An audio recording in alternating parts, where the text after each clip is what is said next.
Casey perished in the crash of American Eagle plane 5342 here in Washington on January 29, 2025.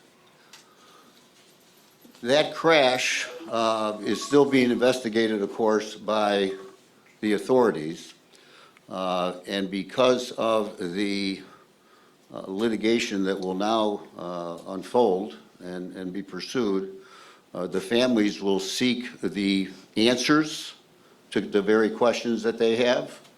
They will be seeking the accountability that they are owed, and they will ultimately be seeking the legacy that they are owed, as are their loved ones, to make sure that a disaster like this never occurs again, either here in Washington or anywhere in America. The crash of American Eagle 5342 was predictable, it was preventable, and caused the needless loss of 67 lives on that fateful evening. In the lawsuit today, the first named defendant is American Airlines, operating as a regional carrier with PSA, along with the United States of America. The complaint, which is on file and is now publicly available, is 110 pages long. It has been painstakingly crafted by a group of lawyers from all of the families. The normal practice in a case like this is that the court will encourage all of the counsel for the various families to get together and get organized and act as one, because this is a consolidated event. Why and how everything occurred is common to everyone on that plane, but each and every family's damages are different. So in this first lawsuit filed in the federal district court for here in Washington in the District of Columbia will serve as a guiding complaint for the rest of the families to follow.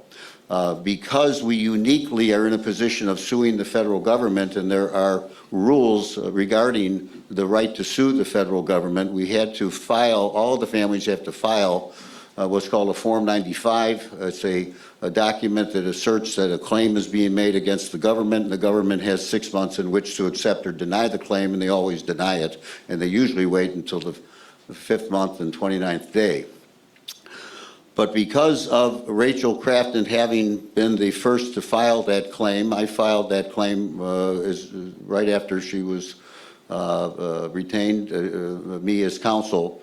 We are in a position of getting that complaint on file, and it includes the claim against American, and we are joined by our co-counsel in this representation, the Kreinler & Kreinler firm and Spicer Krause out of New York, because all of the families want to seek those answers, and they want to do so as expeditiously as possible, but the others cannot yet file suits. When they do, they'll file them in the federal court, presumably, and the court will consolidate these cases together for the litigation discovery that will unfold. We sued American Airlines and PSA because they are the common carrier that was entrusted with the responsibility to provide the care and safety at the highest degree possible for the traveling public. A common carrier has a duty. It's not just a duty to avoid negligence. Operators of a motor vehicle can't run through a red light. Operators of a commercial aircraft cannot run through yellow lights.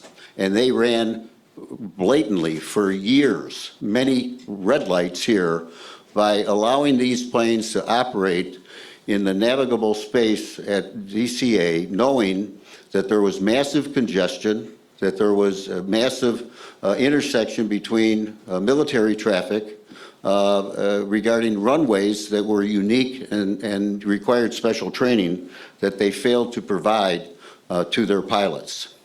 The complaint against American is set out in a way that emphasizes their responsibility. All of you are familiar, of course, with the recent hearings that were conducted here in Washington by the NTSB investigating this crash. That investigation is focused on the probable cause of what happened that day. But that investigation is not as wide in scope as is necessary for the families to fully understand what American knew, when they knew it, and what they could have done to prevent it. And it is known that American had the ability, because of their notice of near misses, a massive number of near misses, that they nevertheless allowed their customers to be exposed to the dangers associated with those near misses, even though they sought additional gates, they sought additional landings and takeoffs, and they did everything possible to maximize their ability to shuttle passengers in and out of that airport. So there is that focus in the complaint on the fact that there's a corporate negligence and accountability that existed for a long time before that fateful night. Then the complaint does complain about and focuses on the conduct of the pilots that evening. And I know it's tough for some people to hear, but I assure you that all the lawyers associated with this case have consulted with experts of the highest caliber, integrity, and credibility who do in fact have things to say about the performance of the pilots that night that could have prevented this disaster. Whether it was associated between accepting the runway that they used, or it was associated with the 19 seconds that they had to respond to the alerts about traffic that, to the best of our knowledge from the record, were not responded to at all, and that, we believe, is a responsibility that they had that night. And I say that with all due respect to the fact that those people lost their lives as well. But had the Army done what it was supposed to do, had the FAA done what it was supposed to do, none of this would happen. And that's where, if you look in the body of the complaint, we turn to the FAA and we talk about the fact that the FAA allowed this environment to exist, knowing that there was massive congestion and these number of near misses. We turn to the FAA and their responsibility to properly provide air traffic control that was not fully provided and properly provided on that evening. And so you'll find, folks, if you review that complaint, that the records are replete with information that had people paid attention to it, people who are entrusted with the safe passage of the passengers on that flight, the 60 passengers, plus the 4 crew, plus the 3 individuals in the helicopter. This disaster, these 67 souls would never have lost their lives that evening. I would like to take the time to introduce you to Mr. Daley Crafton. Mr. Daley Crafton is the brother of Casey. Daley has been known to many of you already, and he would like to respond to a couple of the questions he's already received, and also to supply some remarks for you today. Daley? Thank you, Bob. My name is Daley Crafton. Hello and good afternoon. Brother of Casey Crafton, I would like to share the following remarks on behalf of my sister-in-law, Rachel Crafton, Casey's wife of 16 years and mother of their 3 sons.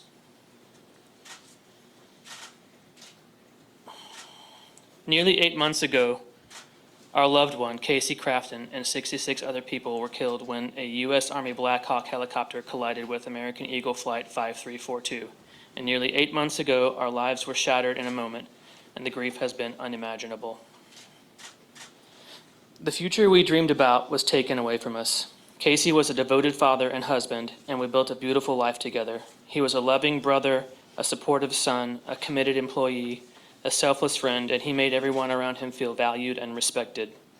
The world was a better place because he was in it. Because of this avoidable tragedy, my young sons and I have to go through life without the love, support, guidance, and laughter Casey gave to us on a daily basis. I'm left to raise our sons alone, And these days, weeks, and months have been unbearable as grief weighs heavily over every moment that should have been a celebration with Casey. His entire career was in the aviation industry, first as an aviation mechanic, and then as a technical service manager, and he was very dedicated to bettering himself and the systems he worked within. His honesty, attention to detail, and standard of safety was second to none, yet because of systemic failures and reckless disregard for safety, his life, along with 66 others, was taken. Casey was betrayed by the system he trusted. We all were. As his wife, I cannot stand by and allow his life to be lost in vain. Today we are taking legal action because the accountability of American Airlines, PSA Airlines, and the Army and FAA is the only way to ensure this never happens again and no other families have to live with the pain we have to endure each day without Casey.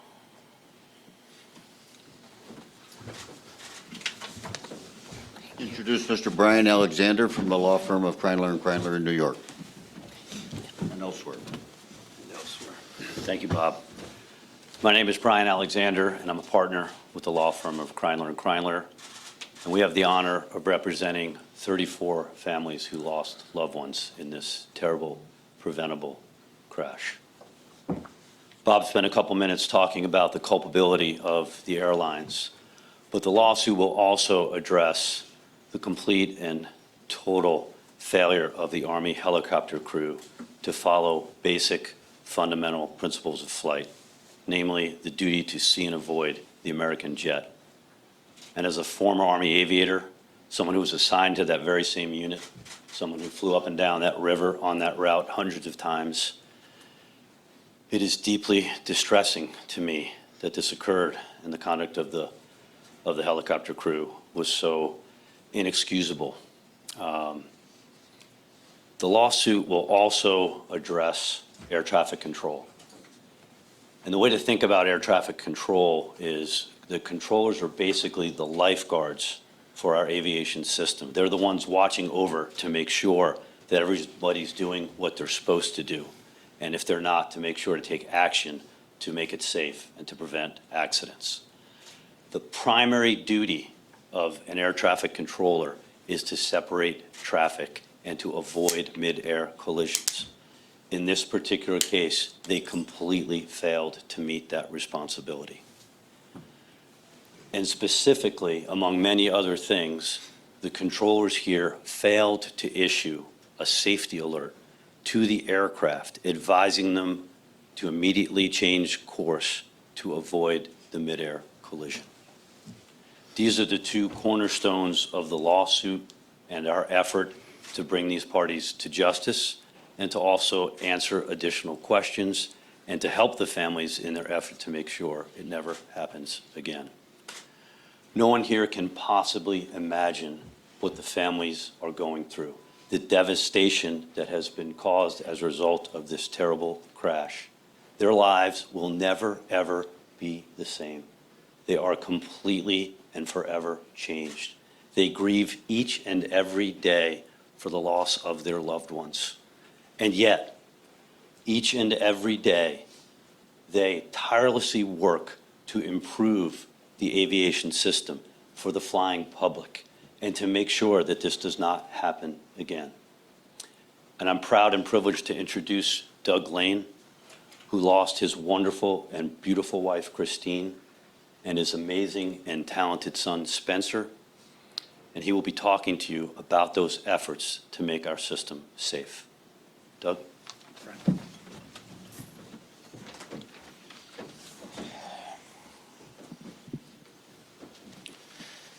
While today is about Casey Crafton and his beautiful family, I, along with a number of other family members affected by this collision, are here to deliver the message that the Crafton family are not on this journey alone. Over 120 of us that were affected by this tragedy have banded together to become something both beautiful and powerful. We've supported each other through birthdays, anniversaries, holidays, weddings that were planned but never held, Little League and figure skating seasons that started with missing coaches, missing competitors, and missing parents in the stands. We've also turned our grief into action. We've collaborated with Congress on critical air safety reforms. We've secured a much-needed set of oversight investigations into the FAA, and we will not rest until similar investigations are underway into the U.S. Army. And we'll bring that same level of passion and relentlessness as we seek accountability and change through the legal process. Many of us have been asked whether we dread the idea of rehashing the worst days of our lives in court. Our answer today is clear. We're ready. Nothing will help our healing process more than seeing the negligence, bureaucracy run amok, and the instances of putting corporate profits over public safety on full display. And we are here to see this process through, however long it takes, to ensure that our family members have a lasting legacy that makes the world safer for everyone who flies. Thank you.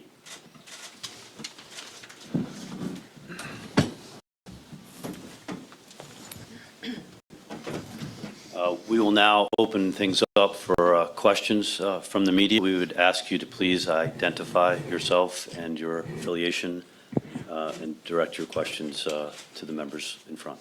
Thank you. Okay, no questions, we can go home. I think we got a couple. Hi, Will Geisman at the Air Current. Thanks for having us. Perhaps a question for the council, if you could give an indication of perhaps how many other families have filed complaints with the government and how many you may expect to be. I realize it's a tricky question if you don't represent them directly, but just a ballpark to understand. Oh, sure. To the best of my knowledge, the majority of families have filed claim forms with the U.S. government. A claim form is not a lawsuit. Right. So a precondition to suing the government is this Form 95 claim form. That starts the clock. You cannot sue the government before them, unlike the ability to sue American. You could have sued American the day after the crash. So that's part one. Part two, when any other family now files, if they do file in the federal district court, because of the docketing statement that you must accompany with your complaint, you have to check off, is there a related case? That will get checked off. I just looked at my phone a moment ago to see if we've gotten an assignment yet. We don't yet have an assigned judge yet. We will hopefully by the end of the day, or the clerk's office tells us first thing in the morning. Once that docketing statement for a new filing does take place, routinely the clerk's office would send that lawsuit to that judge, and then as many more come in and the same process unfolds, the judge at some juncture, she will decide, he will decide whether to consolidate them into one proceeding, which would likely be the case. So for an example, I currently serve as lead counsel for all the families against Boeing in the crash of Ethiopian Airlines Flight 302 in March of 2019. All of the cases filed there, 140 cases were filed. They were consolidated ultimately before the same federal district court judge in Chicago. Thank you.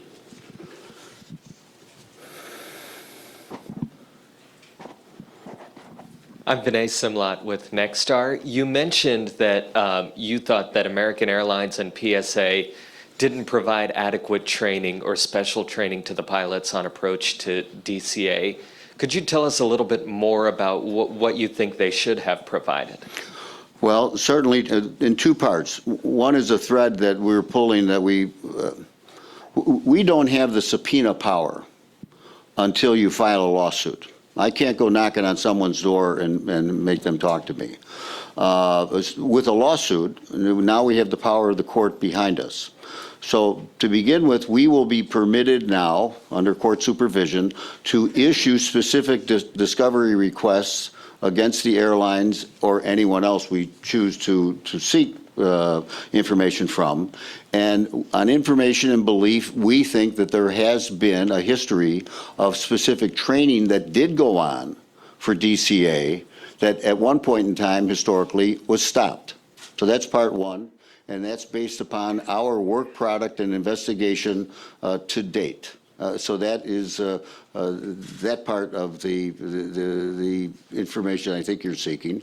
And the next part will come when we have the right to take depositions of the individuals or who are with American and PSA to dive into the specific training they did or did not give to their pilots for DCA. If I can just add to that, Bob, there are things we know already, but Bob's making an excellent point. This is the beginning of our ability to dig into and retrieve valuable information about exactly why the accident happened in every respect, and specifically on this point to determine everything the airline knew ahead of time and all of their failures and shortcomings with respect to advising and training their crews. But what we do already know from the NTSB's smaller investigation is that there were at least many pilots at PSA that were not even aware of the existence of the helicopter routes in close proximity to DCA Airport, and specifically more or less in the way of a runway 33 circling approach. So there's more to come on that, but that's an example of the information that we expect to find. And to supplement that just a little bit, be mindful of what I said in my opening remarks. The NTSB is not focused on this feature of the liability that we see on behalf of the families. They focus on the probable cause of what occurred that day, and the scope of their inquiry is not as broad. Certainly it came out during the NTSB hearing cycle that there were all these near misses, but they will not have the resources, they will not have the subpoena power that we will have now to dive into that specifically to know exactly what American knew, when they knew it, and what they did or didn't do about it. And we have, once again, through our investigation, talked to sources that have told us that the airlines in fact knew all of these details that was referenced during the disclosure during the hearings about the near misses. Homa Bausch with Fox 5 DC. I know there is some movement in Congress, there are the NTSB recommendations, but realistically, what is a timeline for this lawsuit to move through? You're seeking a jury trial and a timeline for some actionable items to go underway. Sure. The timeline on the lawsuit is oftentimes, and it's obviously up to the court, but when we counsel clients, we typically tell them that the average time of a lawsuit can be 2 to 3 years. Some cases take longer. COVID interfered and wreaked havoc throughout the litigation cycle across America. That lawsuit is separate and distinct from the efforts that you've heard discussed today by Doug when the families are out there as a real force in Congress. Lobbying, getting the likes of Senator Cruz and others behind their efforts for change, and that, of course, that's up to the Congress. I hope I answered your question. Yeah, and this is Doug. I can speak a little bit to the advocacy work that we've been doing and where that stands. So we have a total of 3 bills to date that have been introduced in the Senate. First by Senator Moran of Kansas, where the flight originated. Second by Senator Maria Cantwell from Washington, and then most recently the Rotor Act, which was introduced by Senator Ted Cruz, who's the chairman of the Commerce Committee that oversees the industry. Those things now need to come together into one bipartisan bill that, and that work is happening. So we're very encouraged that the two sides are coming to the table, and we feel like we are in very short order going to see a bipartisan bill reach committee, and we will continue to engage with both sides of the aisle to make that happen. In parallel, we've also worked with some of the appropriations committees to add language to both the Transportation, Housing, and Urban Development Appropriations Bill and the National Defense Authorization Act to advance some of our priorities that way. So we have a lot of different threads that we're pulling, and we will continue to push for those. We also continue to engage with the executive branch, with Secretary Duffy and his team, Administrator Bedford, and most recently, we've now begun an active dialogue with the U.S. Army as well. So we will keep fighting on those avenues in parallel to our work on the legal action. Tom Rousley with WJLA here in DC. Just wanted to add a two-part question. One, just wanted to clarify what you're announcing today, although you said there could be consolidation later. This is one lawsuit representing 34 families, correct? No, this is one lawsuit representing one family. Okay, so it's just for one family. That's correct. As Bob explained earlier, all of the other notices of claim that are required under the Federal Tort Claims Act have or will be filed. They're almost all filed at this point, and depending on the lapse of the 6-month required notice period, subsequent suits will be filed. Many of those are becoming ripe in the next coming days and weeks and months, so you can expect to see all the lawsuits filed probably by the end of the year or shortly thereafter. Okay. Sorry, I was a little unclear on that. Thank you. Yeah. And then just part two is what specifically are you demanding in this lawsuit? I know you said you want accountability. I mean, are you demanding changes by the government? Are you demanding monetary damages, both? In a lawsuit like this, the end result will ultimately be a monetary award to the family reached either by settlement or trial. Remember that under federal law, a case against the government is tried before the court. It's a non-jury trial before a federal judge. Here, you have the case coupled with a case against commercial operators, and that is the right to trial by jury, and our complaint does ask for a jury trial. What normally would occur in practice is that the federal judge, if there is a trial, will have the jury hear all of the evidence, and the jury's decision on monetary damages will apply to the case against the airlines, and he or she will take the jury's decision as advisory to herself about what the award should be against the government. And it's only one award, ultimately. It's a combined award. It's not multiple jury verdicts, but it's a joint award, but it's the judge who decides what the number will be. And then finally, as it relates to change, I mentioned in my remarks legacy. You've heard Mr. Lane talk about the legislative efforts. In our space, there's a concept about graveyard justice, that here you have this terrible, awful thing has happened, and you would hope that sensible, responsible corporate citizens would take the steps necessary to improve safety around that airport, and there are others in our country, by the way, with similar issues. And so that's the change that comes about, hopefully, when you have these good people who are willing to sit in front of you, the very last place any of them want to be today, and let the message go out that their family members didn't die in vain. And hopefully the power in Congress will listen to their message, will enact laws that force change so that the likes of the FAA, the likes of the C-suite in corporate America in terms of airlines will be meaningfully responsible in making it a safer country for aviation safety.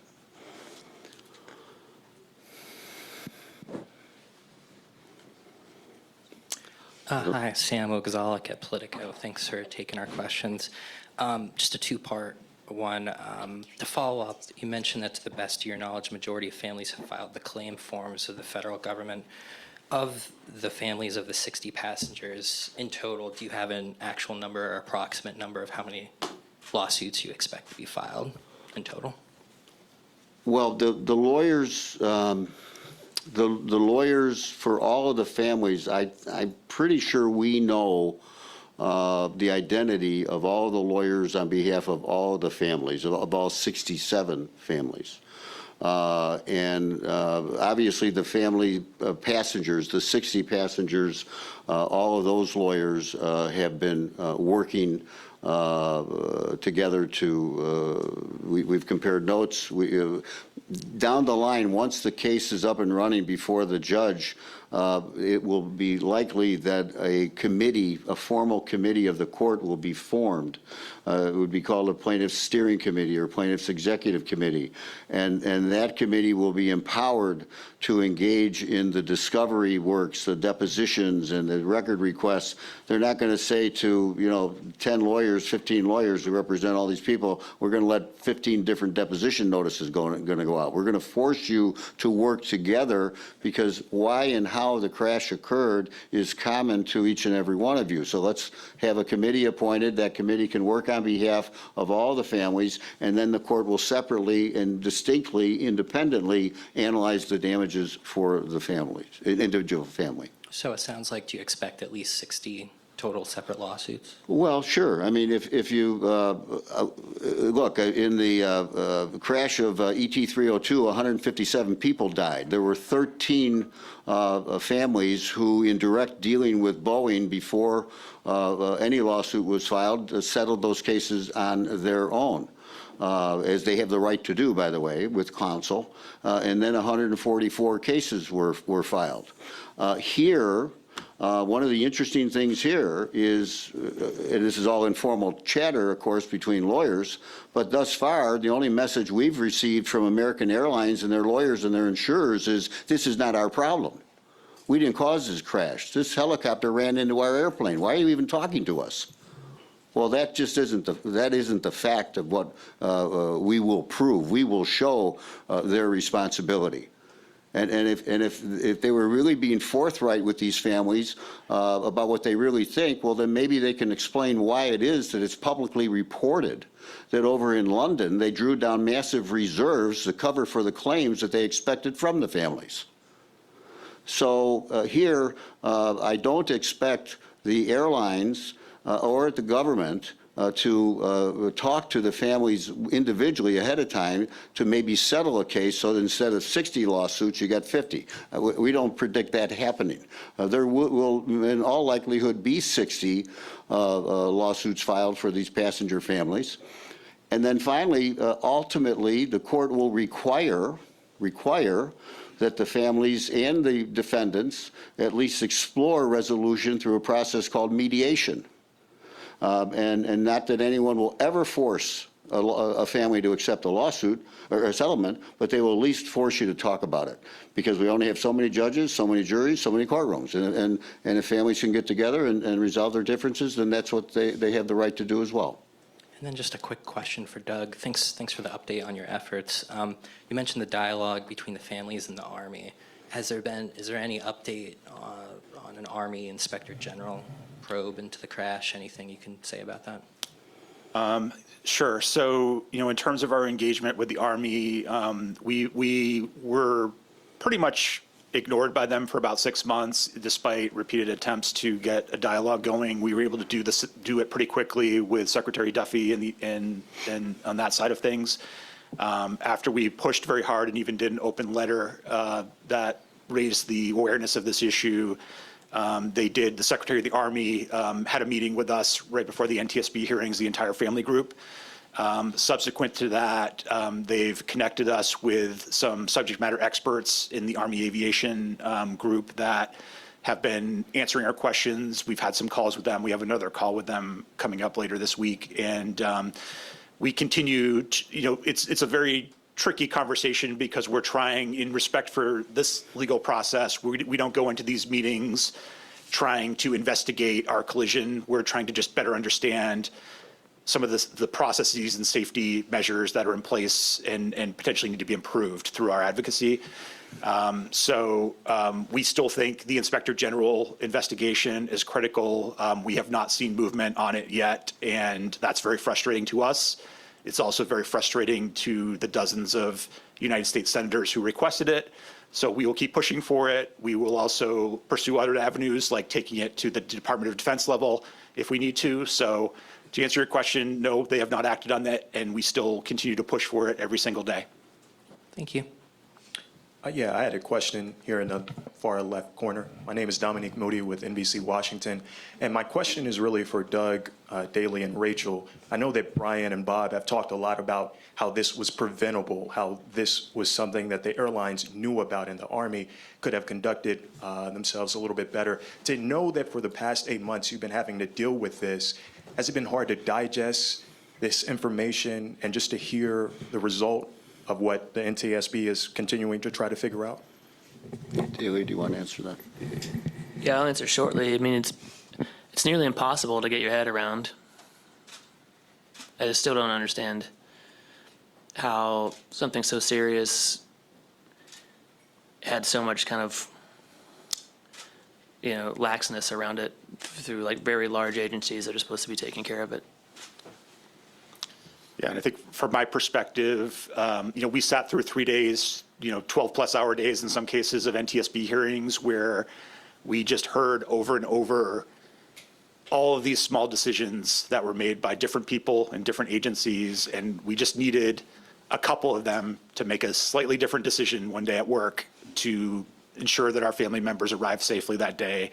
And that was very difficult. It wasn't like, one big mistake. It was a perfect storm of, whether it was negligence or whether it was just, people, kind of having an off day or whatever the case was. That was very difficult. And I think, when it comes to, it's honestly been, I think from early on and certainly in the hearings, it was very clear that the Army and the FAA were going to be held to account for this. But the lack of attention on the airlines has been a point of frustration for me. And I kind of, if you look at, the 15,000 plus near misses over a few years that the NTSB reported in their preliminary report, and you look at the volume of flights that American Airlines has in and out of that airport every single day, I kind of liken it to imagine you put your child on a school bus every day and 3 times a week, a cement truck runs a stop sign and almost, crashed into the bus.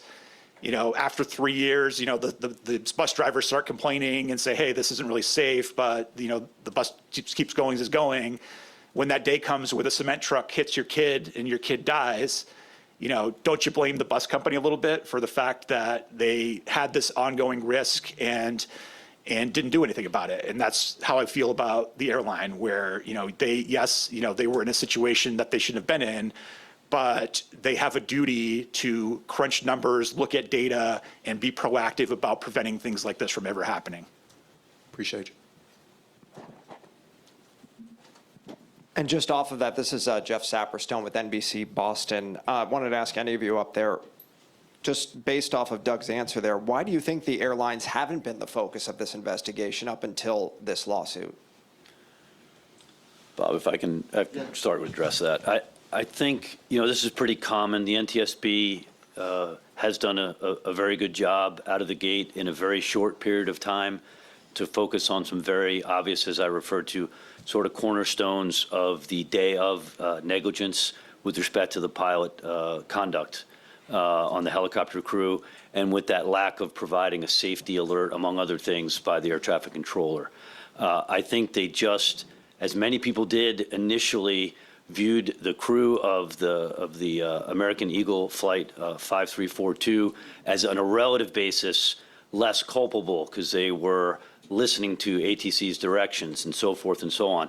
But the reality is, and this is true of every case, the deeper that we dig, the more we learn. And that's one of the purposes of the lawsuit. I mentioned answers before, in addition to accountability. We first need to understand all of the information that the corporate defendant, the airlines, had, so that they could and should have made different decisions, to include the simple choice, which they could have done, to prohibit circling approaches to runway 33 at night, given all of the circumstances and the dangers that now are so quite obviously dangerous to us, and we can appreciate that as pilot and lay people, but this is information they knew all along and could have simply prevented and stopped. So we will continue to get those answers. We'll continue to get the evidence. And I think that's something that the NTSB, in their desire to get things addressed quickly, which they did not focus upon.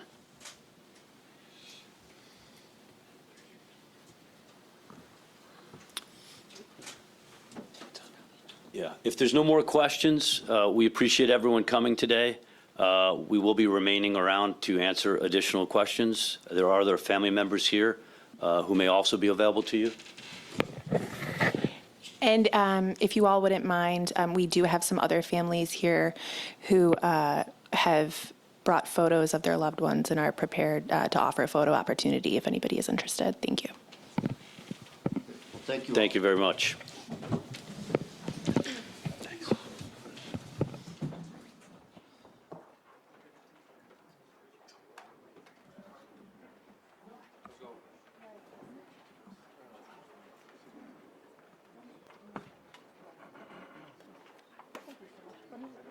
We're going to set up